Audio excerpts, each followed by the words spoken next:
What up, anime fans? Today I'm going to be doing an unboxing of One Punch. So I got this figure a few days ago, so I wanted to get around to unboxing it. So as you can see, I got Saitama. Yay. I think that's the company that made it. Well, I assume it is. I don't know anything much about the company, but based on the front cover, it looks like a decent quality figure for what I paid for, which is like 22 quid. But no, I don't know many brands. I do know it's a Sumiyara, and they're really decent, good figures for a high-end price. Like I'm talking about like 60 centimeters in height and possibly 40 centimeters in length, which is huge, but very, very expensive. So I got this. This is the side of it. I assume I can't read Japanese yet. So I assume that's probably like probably the One Punch Man second season coming out the 4th of 2019. Something. You know. This is the back. Just as different pose. And the other side. So just took the cardboard off, took out the package, and saved the hassle of doing the whole one arm thing, messing about. So here we go. There's Saitama's head, his body, the cape, stand, and the base.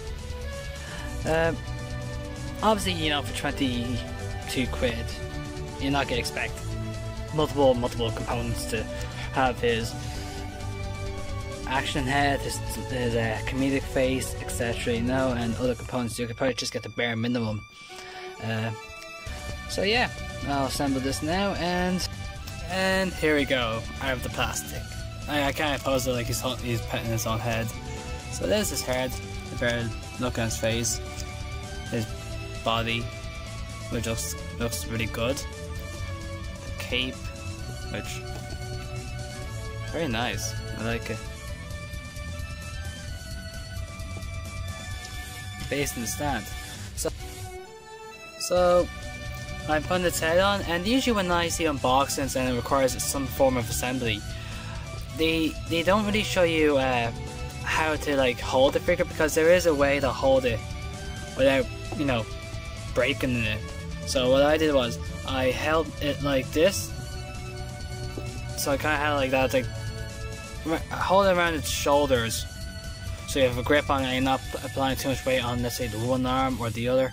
More on the center of body, where there's probably more, it's more compact, so there's more sturdy strength to it, so that you can hold it and there's more force applied to it without damaging it. So as you can see, the head's in just like that. So it's going to take a bit of tweaking and a bit of pressure to apply to get the head on. It's not fully on, but I thought I'd show you basically that should be the way it looks.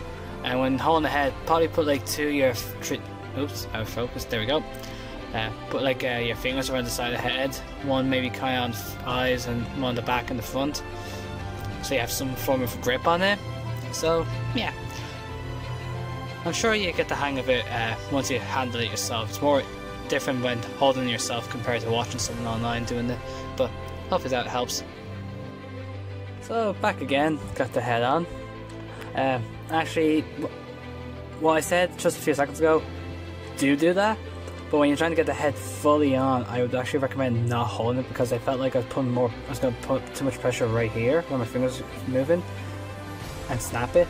But what I did was I put my thumb in like that, my finger like that, in between the shoulder blades, and I use my right hand, the one I'm holding with the phone, to put more pressure down the head to slide into place, like so.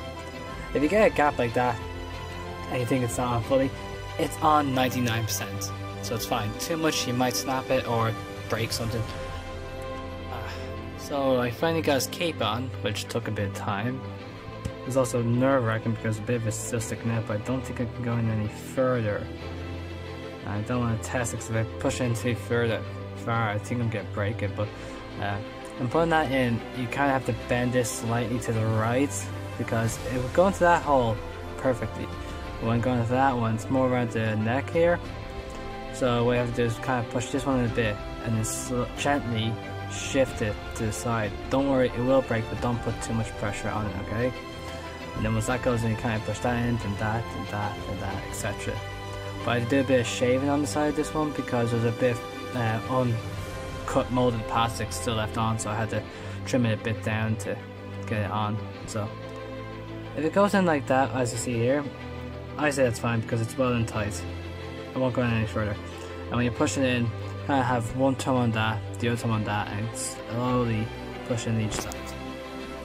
So finally have them put together on a stand with the supports.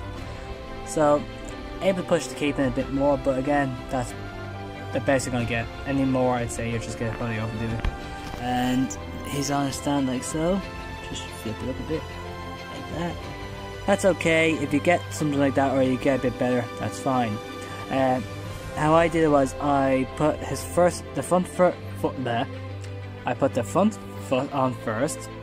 Then once I screwed that in a bit by slowly twisting the foot, putting pressure down here and holding it a bit up here, and applying pressure from underneath the base, I slowly left and right screwed it into the foot.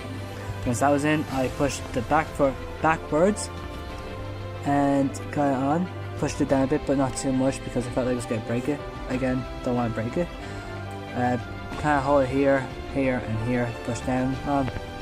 And then on the back, you put the stick in, which is to support the cape, and probably there we go. And the cape sticks in there. Now, I'm not 100% sure which way the stick's supposed to be in. If that bit there is to come out here and that bit is in there, but it's doing the job. It's supporting the cape, and overall, I'm happy with it. Nice pose, grand figure for what I paid for.